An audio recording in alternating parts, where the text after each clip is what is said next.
이 세상을 살아가는 동안 우리는 여러 가지 권위 구조 속에서 살아갑니다. 아시죠? 두 사람만 함께 있어도 리더가 있게 마련이고 거기에서 권위 구조가 생겨지게 되는 것입니다.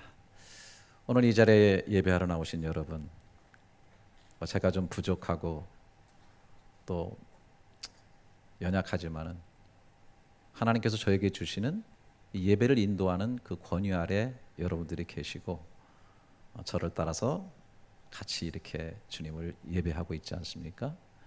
여기도 하나의 권위 구조가 있는 것입니다. 여러분, 식당을 가시면 그 식당에서는 주방장이나 종업원이 권위를 가지고 있습니다. 들어갈 때부터 여기 앉으세요. 그럼 거기 가서 앉아야 됩니다. 주는 음식 그대로 받아 먹어야 됩니다. 우리가 비행기를 타면 더 심각하죠. 지위가 높든 지위가 낮든 내가 어떤 사람이라도 비행기를 타는 순간부터 그 조종사 또 승무원들의 권위 아래에 있는 것입니다. 특별히 위험한 일이 생긴다든지 그렇게 되면 그분들의 지시와 인도를 잘 받아야 되겠죠. 요즘 한국에 행락철이 되다 보니까 그 관광버스를 점검하는 그런 뉴스가 나오더라고요. 여러 가지를 하고 있는데 그 중에서도 운전자가 매우 중요하지 않습니까? 너무 이렇게 운전하는 시간이 길고 쉬는 시간이 없게 되면은 졸음 운전한다든지 또 주의가 산만해져 가지고서 크게 대형 사고가 나게 되는데 일단 그 안에 있으면 그 권위 아래에 있기 때문에 아무도 피할 수가 없게 되는 것입니다. 성경은 하나님께서 이런 눈에 보이지 않는 권위를 세워주셨다고 말씀하고 있고 그것을 통해서 일하신다라고 말씀하고 있습니다. 로마서 13장 1절에 보면 각 사람은 위에 있는 권세들에게 복종하라. 권세는 하나님으로부터 나지 않음이 없나니 모든 권세는 다 하나님께서 정하신 바라 그랬습니다. 이 권세, 권위 이거를 헬라어로는 엑수시아라고 이렇게 얘기하는데 두 단어가 합성된 겁니다. ek, out of, 뭐뭐로부터라는 거가 수시아라는 것만은 이 본질이라고 하는 것입니다. 그래서 권위라고 하는 것은 본질로부터 나오는 것인데 그 본질을 주시는 하나님. 그래서 성경에는 모든 권세는 다 하나님이 정하신 바라 그렇게 말씀하고 있습니다. 하나님께서 이렇게 모든 권위를 주시는 이유는 그것을 통해서 그 밑에 있는 사람들을 보호하고 인도하고 세워나가라고 주신 것이죠. 그래서 고린도후서 10장 8절에 보게 되면은 주께서 주신 권세는 너희를 무너뜨리라고 하신 것이 아니요 세우려고 하신 것이니 내가 이에 대하여 지나치게 자랑하여도 부끄럽지 아니하리라. 바울은 자신에게 하나님께서 권세를 주셨는데 그것은 교회를 잘 세우라고 주신 것이다. 무너뜨리기 위해서 주신 것이 아니다. 저도 정말 세우는 권위자가 되어야 되는데 그런 일을 잘못하게 되면 무너뜨리게 되죠. 바울은 이 일을 잘 감당하면서 내가 이런 것에 대해서는 자랑하여도 부끄럽지 않다고 말할 정도로 열심히 했습니다. 그래서 이 권위를 사용하는 이 권위자 속에는 두 종류의 사람들이 있는 것을 보게 됩니다. 요한복음 10장 10절에 보니까 도둑이 오는 것은 도둑질하고 죽이고 멸망시키는 것뿐이요 내가 온 것은 양으로 생명을 얻게 하고 더 풍성히 얻게 하려는 것이다.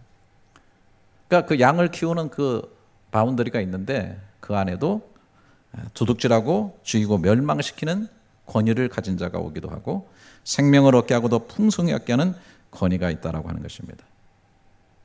그래서 항상 우리 공동체에는 좋은 권위자가 세워져야 되고 또 좋은 권위자 안으로 들어가는 것이 큰 축복이다 하는 것입니다.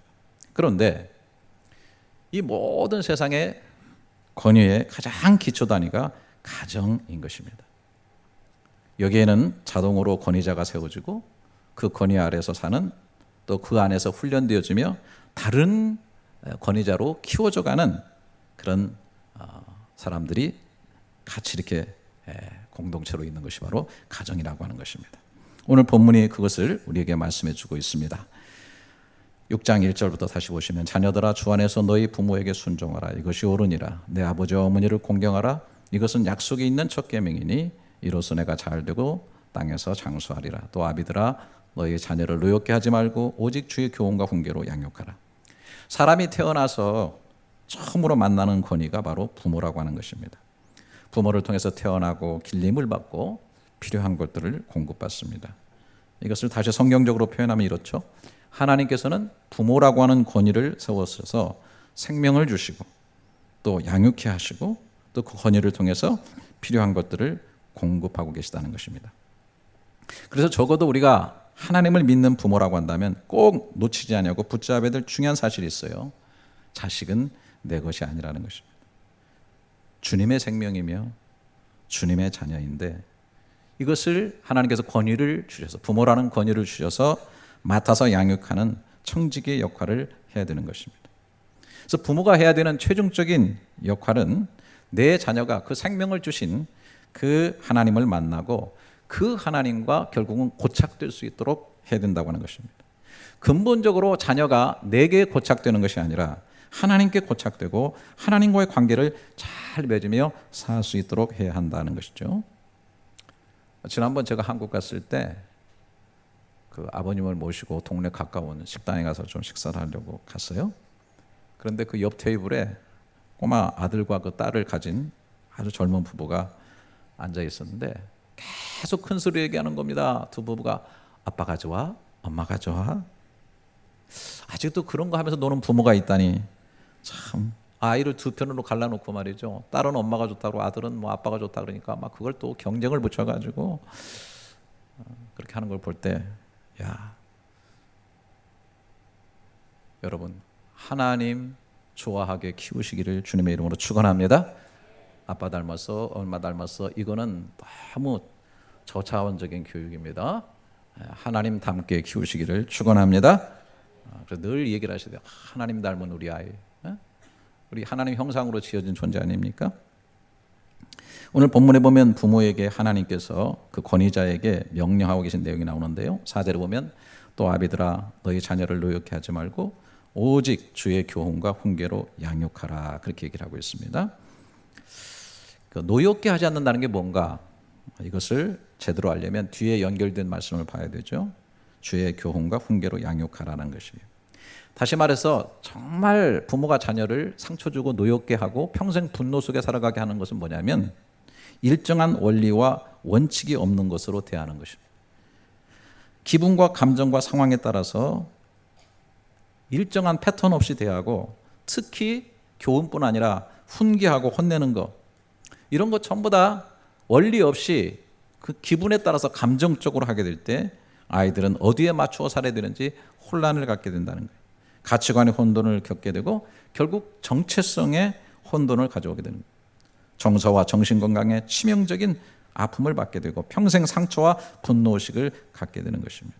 그래서 이것이 어른이 되어서도 성인 아이로 속에서 작동을 하면서 정신적인 불구로 살게 만드는 것입니다. 부모가 자녀를 이렇게 하는 것은 깊이 들여다보면 내 아이니까 내 마음대로 할 수 있다는 생각이 지배하고 있기 때문인 것입니다. 이것을 바로잡아야 된다고 하는 거예요. 한번 따라서 해보시기 바랍니다. 오직 지난주에도 오직이 나왔는데 한번 따라서 해보시기 바라요. 크게 오직 오직 주의 교훈과 훈계로 양육하라고 했습니다. 내 감정과 내 뜻대로 하는 것이 아닙니다. 흔들리면 안 됩니다. 일관성이 있어야 됩니다. 그런데 오직 주의 교훈과 훈계로 양육하려고 하면 부모가 먼저 주의 교훈을 받고 훈계를 받을 수 있어야 됩니다. 말씀으로 내가 먼저 양육되어야 그 말씀으로 자녀들을 양육할 수가 있습니다. 여러분, 우리 부모님들은 반드시 기억하십시오. 부모는 자녀에게 생명의 통로요, 필요한 것들의 공급자요, 보호자일 뿐 아니라 말씀의 양육자로서 권위를 주셨다라고 하는 것입니다. 그래서 하나님의 말씀의 교훈을 흘려줘야 됩니다. 그것을 비껴갔을 때는 훈계에서 바로잡아야 됩니다. 처음에는 명령 어떤 라인으로 되죠. 하나님의 명령을 받아서 명령하는 그런 형태가 되지만은 아이가 자라서 지각이 생기게 되면은 명령보다는 조언을 해야 됩니다. 말씀으로 잘 옆에서 조언을 해줘야 되는데 최고 좋은 것은 뭐냐면 아이들이 스스로 말씀을 볼 수 있도록 만들어 주시는 것입니다. 그러면 말씀이 이 일을 자동으로 하죠. 자, 교훈과 훈계로 양육하라 그랬는데 말씀이 그 속에 들어가면요 이게 자동으로 돼요. 여러분 잘 아시는 디모데후서 3장 16절부터 17절. 모든 성경은 하나님의 감동으로 된 것으로 교훈과 책망과 바르게 함과 의로 교육하기에 유익하니 이는 하나님의 사람으로 온전하게 하며 모든 선한 일을 행할 능력을 갖추게 하려 함이라. 그러니까 말씀이 그 속에 들어가서 역동적으로 성령의 감동으로 일하게 되면은 자동으로 교훈도 주고 책망도 주고 바르게 하고 의로 교육해서 그 사람을 온전하게 만들어줄 뿐 아니라 이 세상과 이 사회 속에서 온전한 삶을 살 수 있는 능력을 구비하게 해준다라고 하는 것입니다. 이것이 부모를 통해서 자녀에게 계속 흘러가는 이런 형태를 보이게 되면은 그 자녀는 결코 망하지 않는다. 시편 37편 25절 26절에 내가 어려서부터 늙기까지 의인이 버림을 당하거나 그의 자손이 걸식함을 보지 못하였도다. 그는 종일토록 은혜를 베풀고 꾸어주니 그의 자손이 복을 받는도다. 이런 은혜가 저와 여러분 또 우리 자녀와 가정 속에 있기를 주님의 이름으로 축원합니다. 이렇게 자녀를 키우면서 하나님의 은혜와 사랑을 깨닫는 복을 받아야 되는 것이죠. 여러분 자녀가 태아에 있을 때 어떡합니까? 정말 그 태아가 잘 출산할 수 있도록 태교를 하고 또 미리 또 그 아이를 위해서 많은 것들을 준비하죠. 우리가 이런 과정을 통해서 우리가 이 세상에 어떻게 나왔는지 잘 모르지만은 하나님께서 우주 만물을 준비하시고 우리 인간에 쓸 수 있는 모든 것들을 다 준비하셔서 그 아이를 감싸 안는 포대기, 진자리 마른 자지처럼 주님께서 우리가 거할 수 있는 모든 세상을 다 만들어 놓으셨다. 예비하시고 준비하시고 창조하시는 하나님의 사랑을 깨닫게 되는 거예요. 출생을 생각해 보십시오. 산모가 살을 찢고 피를 흘려서 고통 중에 출산하지 않습니까? 주님께서 우리를 하나님의 자녀로 출산시키기 위해서 십자가에서 살을 찢고 피를 흘려서 우리를 거듭나게 해주셨어요. 다시 나는 인생, 하나님의 자녀로 태어날 수 있도록 만들어 주셨어요. 그래서 자녀를 출산하면서 그 십자가의 사랑을 깨닫게 되는 거예요. 아이들이 클 때 희생과 사랑을 마다하지 아니하고 그 아이들을 안아줍니다. 특별히 아이들 사춘기에 방황할 때 부모는 마음이 얼마나 아픈지 몰라요. 말도 못하는 가슴앓이를 합니다. 사춘기의 특징이 뭐예요? 반항과 방황입니다. 이 두 단어가 아이들을 지배하고 있어요. 가장 좋은 것은 이웃집 아저씨 아줌마밖에 없어요. 하여튼 엄마하고 아빠는 왼수가 되는 거예요. 왼수가. 그런데 우리 신앙생활할 때 잠시 사춘기를 걷는 게 아니라 신앙생활에는 평생 사춘기를 겪는 사람도 너무 많아요. 항상 하나님 앞에 반항하고 방황하면서 평생 사춘기로 살아요. 그래도 하나님은 우리를 기다려 주시고 오래 참음으로 우리를 이끌어 주시는 줄을 믿습니다. 아이들이 성인이 돼서 결혼한다고 다 끝납니까? 결코 그렇지 않은 것을 이 연사 강하게 주장합니다. 아이들의 연약성이 말이죠. 넘어지고 쓰러지고 할 때도 끝까지 또 부모는 또 사랑으로 품어야 돼요. 우리 하나님께서 우리가 교만해서 까불고 그러다가 넘어지고 상처 입고 그래도 하나님은 끝없이 우리를 안아주시는 거예요. 그래서 가장 중요한 것은 부모와 이 자녀와의 이 관계 속에서도 최종 권위자이신 하나님의 사랑을 알아가는 것, 이게 최고고요. 자녀도 부모도 그 돌봄과 돌봄을 받은 또 보호하는 것과 커나가는 이런 사이 속에서 정말 하나님의 사랑과 은혜를 깨달아가는 것, 이것처럼 더 중요한 것은 없다. 에베소서 3장 18절 19절에 능히 모든 성도와 함께 지식에 넘치는 그리스도의 사랑을 알고 그 넓이와 길이와 깊이와 높이가 어떠함을 깨달아 하나님의 모든 충만한 것은 너에게 충만하게 하시기를 구하노라. 이 말씀을 좀 더 좁혀보면 이렇게 말할 수 있겠죠. 능히 가족들과 함께 넘치는 그리스도의 사랑을 알고 그 넓이와 길이와 높이와 깊이가 어떠함을 깨달아 하나님의 모든 충만한 것으로 너에게 충만하게 하시기를 구하노라. 저는 믿습니다. 가족 속에서 정말 그리스도의 사랑을 깨달아가고 은혜를 깨달아가면은 그 넓이, 깊이, 길이, 높이가 어떠한 것을 실제로 깨달아가는 사람 속에는 하나님의 모든 충만한 것이 그 사랑과 가정 속에 충만하게 될 줄로 믿습니다. 이게 가장 행복되고 건강한 가정의 모습이 아닌가.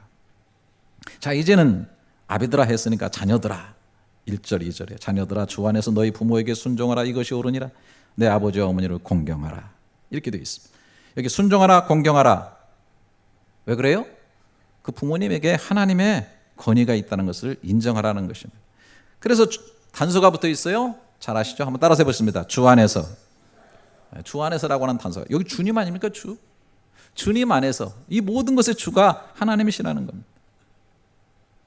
주인이 하나님이시고 주인이신 하나님을 통해서 그 자녀의 생명이 오게 되었다는 것입니다. 그런데 그 하나님은 너무 이기적이고 그래서 내 거니까 나만 섬겨라 이렇게 하지 아니하시고 하나님이 부모에게 그 권위를 부여하셨기 때문에 그 부모도 잘 순종해라 섬기라 하는 것입니다.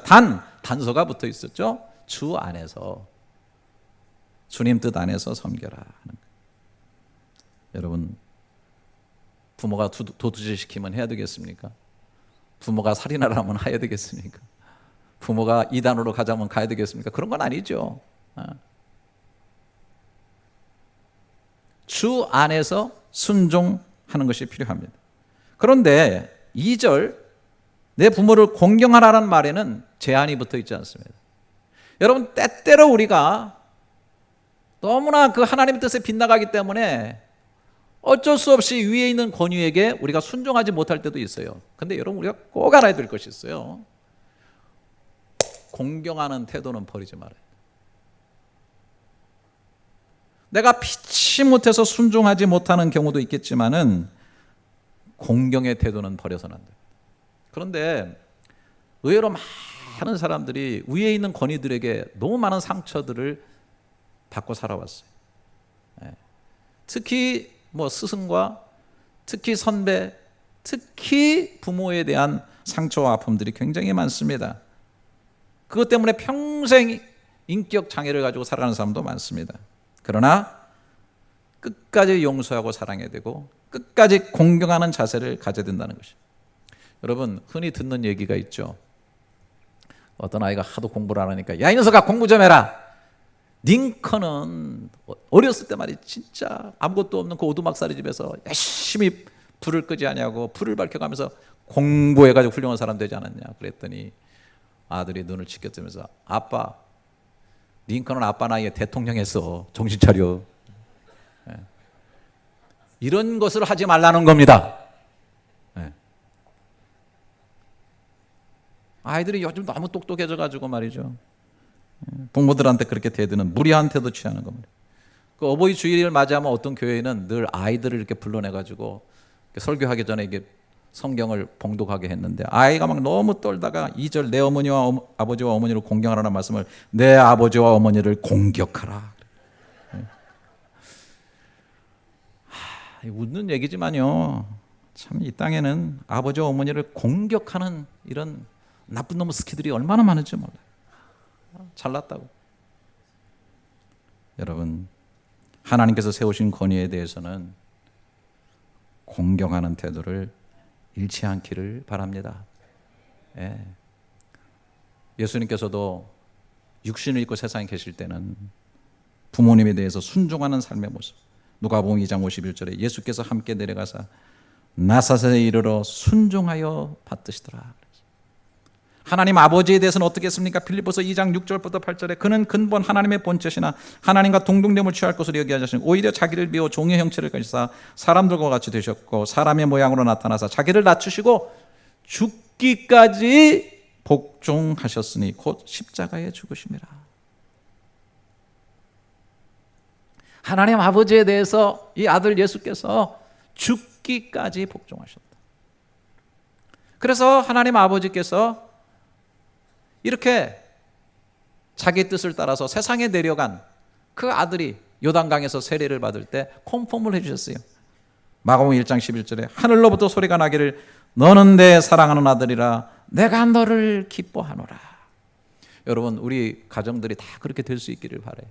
우리 자녀들은 주 안에서 정말 늘 순종하고 공경하는 삶의 모습. 부모들은 너는 내 사랑하는 자요 너 때문에 나의 기쁨이 있도다. 너는 나의 기뻐하는 자라고 서로 고백할 수 있는 그러한 귀한 가정이 될 수 있기를 축원합니다. 오늘 여기 보면은 부모님께 순종하고 공경하는 것이 약속 있는 첫 계명이다 그랬습니다. 이 말은 또 무슨 말입니까? 10계명 중에서 인간관계에서 주신 첫 계명이라는 뜻이죠. 그래서 십계명이 가다가 신명기 5장 16절에 너는 내 하나님 여호와께서 명령한 대로 내 부모를 공경하라. 그리하면 내 하나님 여호와가 내게 준 땅에서 내 생명이 길고 복을 누리리라. 앞에 1계명부터 4계명 잘 아시죠? 하나님에 관계된 겁니다. 이거를 오늘 예배서 6장에서 뭉뚱거려 가지고 주 안에서 이렇게 말할 수 있어요. 주 안에서.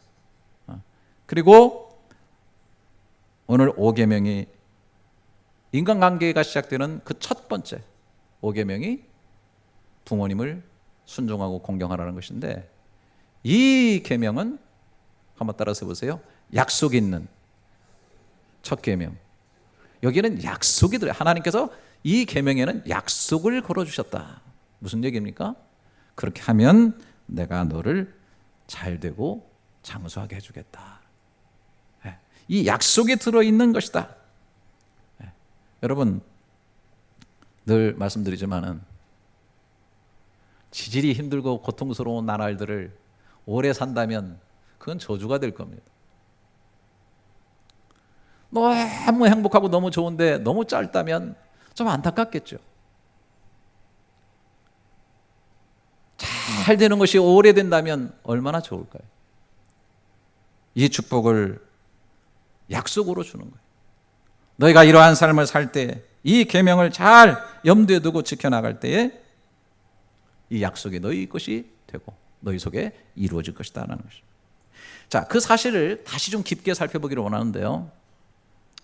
신명기 5장 그 십계명 준 상황으로 다시 돌아가 보겠어요. 7절에 보면은 나 외에는 다른 신을 내게 두지 말지라. 이게 1계명이죠. 자, 8절에 너는 자기를 위하여 새긴 우상을 만들지 말고, 이렇게 쭉 나오는 것이 2계명입니다. 그런데 2계명 끝에 10절에 이렇게 돼 있어요. 나를 사랑하고 내 계명을 지키는 자에게는 천대까지 은혜를 베푸느니라. 자, 하나님을 나의 하나님으로 삼고, 그리고 만들어진 어떤 것들의 형체에 대해서 마음을 뺏기지 아니하고 그 하나님을 온전히 섬기는 사람에게 하나님께서 약속을 하셨어요. 야, 네가 나를 사랑하고 내 계명을 잘 지키면은 천대까지 은혜를 베풀어 줄게. 그리고 이제 여호와 이름을 부르되 망령되이 부르지 마라. 3계명이 나오고 4계명은 이제 안식일을 지켜 거룩하게 하라 나오죠. 그리고 5계명이 16절에 나오는 거죠. 내 하나님 여호와께서 명령한 대로 내 부모를 공경하라. 그리하면 내 하나님 여호와가 내게 준 땅에서 내 생명이 길고 복을 누리게 될 것이다. 그러면 이것은 사람과의 관계에 있어서는 첫 계명에 해당하는 거지만은 사실 중간에 있어가지고 하나님과의 관계에 있어서도 1계명부터 4계명까지 가다가 5계명, 사실 하나님과의 관계에서 어떤 면에 대해서는 직접적인 관계에서 사실 마지막 계명이 되는 거예요. 중간 관계에 있는 거예요. 하나님께서 자신이 권위자로 세운, 그러니까 권위자로 세워서 그를 통해서 낳게 한 그 부모를 공경하는 자, 그 자는 하나님께서 약속을 주겠다는 것입니다. 친히 관계하시겠다는 거예요. 그가 생명이 길고 복을 누리는 삶을 살게 하겠다. 그러니까 굉장히 중요한 그런 하나의 한 가운데 있는 하나님과의 관계도 잘 이루면서 그 약속을 받아 누리고 또 건강하고 아름다운 인간관계도 만들어가는 굉장히 중요한 중간에 있는 말씀이 바로 이 말씀이라고 하는 것입니다. 여러분, 하나님과의 관계와 인간관계가 이렇게 잘 연결이 되어 있는 것입니다. 자, 여러분 한번 생각을 해보세요. 나무가 있습니다. 나무가 이제 줄기를 이렇게 대고 가지를 내가지고 열매를 맺잖아요. 열매가 잘 맺어야 되겠죠. 잘 맺기를 우리가 원합니다. 그런데 어떤 사람이 가지에 열매를 잘 맺게 하려고 가지에다 막 거름을 주고 막 가지에다 막 물을 뿌리고 이런 사람들은 별로 없을 겁니다. 오히려 문제가 생기겠죠. 어디에다 거름을 주죠? 어디에다 물을 주죠? 뿌리에다 물을 주는 것입니다. 근원에다 물을 주는 거예요. 여러분, 그래서 시편 1편을 참 여러 각도로 우리가 묵상하게 되는데요. 복 있는 사람은 어떤 사람이에요? 나무로 비유했죠. 그 나무는 어떤 나무입니까? 시절을 쫓아 열매를 맺고 잎사귀가 마르지 아니한 같은 하는 모든 일이 다 형통한 그런 나무인 것입니다. 근데 그 나무의 그러한 삶을 결정짓는 것은 그 뿌리입니다. 뿌리가 어디예요? 시냇가에 심겨온 나무인 거예요. 여러분, 우리가 자식이 잘 되기 위해서 자식에게 많은 투자를 합니다. 뭐 이 자리에도 여러분 솔직히 자녀 위해서 유학까지 오신 그런 기러기 가족도 많이 계시죠. 중요합니다. 하지만 여러분 정말로 여러분이 지혜로운 사람이라고 한다면, 하나님께서 일하시는 삶의 구조를 여러분들이 눈으로 본다고 한다면 뿌리에 좀 집중할 필요가 있다는 거예요. 근본적으로 하나님께서 십계명에서 약속하셨을 때 내가 천대의 은혜를 베풀리라고 하신 그 하나님과의 관계 속에서 그 하나님의 은혜에 집중하고 하나님의 역사하심에 집중하고 하나님을 경외하고 하나님의 교훈과 그 하나님의 훈계에 대해서 우리가 좀 집중하면서 거기에 조금 더 관심을 가지고 투자하고 그것을 중심으로 한다는 거죠. 그리고 하나님께서 세우신 그 권위가 어디에 있는가라는 것을 보는 거예요. 그래서 그 부모들이 그 권위에 대해서 자신의 부모들에게 잘하고 자식에게 투자하는 것, 물론 열심히 해야 되겠지만은 나름대로 또 그 부모에게 투자를 잘 함으로 인해서 이런 뿌리가 결국 아이들에게 좋은 열매로 맺혀질 수 있다는 사실을 여러분 don't forget, 잊지 마시기를 바랍니다. 여러분의 삶의 근저에서 요즘 제일 큰 문제가 뭡니까? 권위주의와 권위를 혼동해가지고 자꾸 권위에 대해서 들이받는 것이 굉장히 지성적이고 잘남을 증명하고 똑똑한 것처럼 생각하는데, 여러분 그거 여러분의 삶을 굉장히 망하게 하고 피폐하게 하고 그리고 자녀들의 삶까지 힘들게 한다고 하는 것을 여러분 꼭 기억하셔야 돼요. 각처에서 세워진 그 권위들을 여러분 공경할 줄 알고 중요하게 생각하고 아이들을 보는 앞에서도 그런 권위에 대해서 인정해주고 거기에 대해서 투자하고 집중하고 하는 그런 모습들이 보여질 필요가 있다고 하는 사실. 저도 좀 부족하지만은 저희 아버지 어머니 다 돌아가시니까 긴 후회들이 많이 났습니다. 우리 장인 장모님 이제 살아 계셨을 때니까 저는 사실 제가 해외 목회하면서도 신경을 참 많이 쓴 편입니다. 아내도 자주 어머님 아프실 때 보내주고 가면은 거기 머물면서, 사실 이번에도 어머니 돌아가시고 아버님 문산에 계신데 너무 외곽지대라서 저는 사실 굉장히 불편합니다. 제가 누굽니까? 별로 반응이 없으시네. 저도 만나야 될 사람이 너무 많아요. 팬들도 너무 많아요. 그 시내 어디다 좀 뭐 어디든지 가면 갈 때가 많습니다. 교회 선교관들이 요즘 많아가지고 뭐 좋은 데 가가지고 앉아가지고 사람들 다 만나고 막 얼마나 바쁜지 몰라요. 시간을 제가 만들자고 하면 너무너무 바빠요. 근데 과거에 저희 아버지 살아계실 때 제가 젊을 때 한국 나가면은 뭐 얼마나 만날 사람 많고 설교할 때도 많고 막 그래가지고 돌아다니면 아버님한테 전화 와요. 너 들어왔다는 건 내가 알고 있는데 너 어디 있냐? 너무 서운해 하셔가지고 그게 내 귓전에 맴돌아요. 그래서 지금은 아무 데도 연락하지 않습니다. 꼭 중요한 일만 계획하고요. 가면 아버님 곁에 있는 거예요. 곁에 있어 드리는 게 제일 좋은 거예요. 나이가 90이신데 아무것도 안 하시니까 아침부터 저녁까지 혼자 계신 거예요. 요즘 귀까지 잘 안 들리시니까 얼마나 답답하세요. 가면은 제 아내는 거의 청소부입니다. 저하고 매일매일 제 아들이 거기 얹혀 살고 있는데 이 아들은 전혀 청소하지 않습니다. 아주 쓰레기 더미를 하나 더 얹혀놓은 것 같아요. 그냥 제 아내가 청소에 아침부터 저녁까지 청소하고 저도 가면 막 벗어 제끼고 청소하고, 그리고 아버지 곁에서 잘 안 들리시지만은 그래도 말동무가 되어 드리는 거예요. 우리 아버님 성경책을 펴놓고 내가 이 구절을 읽다가 내가 목회할 때 이거 참 이 말씀이 어떤 것인지 잘 야리까리 했는데 자네 생각은 어떤가? 그러면 저는 또 잘 안 들으시니까 크게 설교하는 것처럼 한 1시간 하면 기운이 쫙 빠집니다. 그래도 열심히 아이들이 이런 것을 보고 있는 거예요. 일이 굉장히 많습니다. 그런데 우리가 좀 어디에다 좀 집중할 것인가? 어디에다 좀 투자할 것인가? 어디에다 좀 신경을 좀 쓸 것인가? 우리 교회에도 어르신들이 많이 있지만 제 마음은 될 수 있으면 많은 시간을 좀 내고 더 만나고 그러고 싶은 생각을 제가 많이 가지고 있습니다. 좀 우리가 열매를 정말 바란다고 한다면 좀 더 뿌리에 좀 집중할 수 있는 그런 좀 생각, 그래서 하나님께서 권위들을 세우시고 그 권위들을 통해서 사람들을 보호하시고 먹이시고 인도하시고 그런 권위들이 잘 세워지고 공경되어지고 순종되어질 때 길고 잘 되어지는 그런 하나님의 은혜가 우리 속에 있다고 합니다. 저도 참 그런데 눈이 참 늦게 떠져요. 삶을 살고 목회라고 하다 보니까 하나님이 일하시는 구조가 뭔가, 보이지 않는 이 구조가 어떻게 흘러가고 있는가를 눈을 뜨고 보기 시작하니까 무엇이 중요한지를 깨닫게 되는 것입니다. 저는 정말 욕심내고 싶습니다. 해외에 살지만은 우리 열린연합교회에 속한 모든 가정들 꼭 길고 잘 되어지는 하나님의 이 큰 복을 누리며 사는 개인이요 가정이 될 수 있기를 주님의 이름으로 축원합니다. 기도하겠습니다.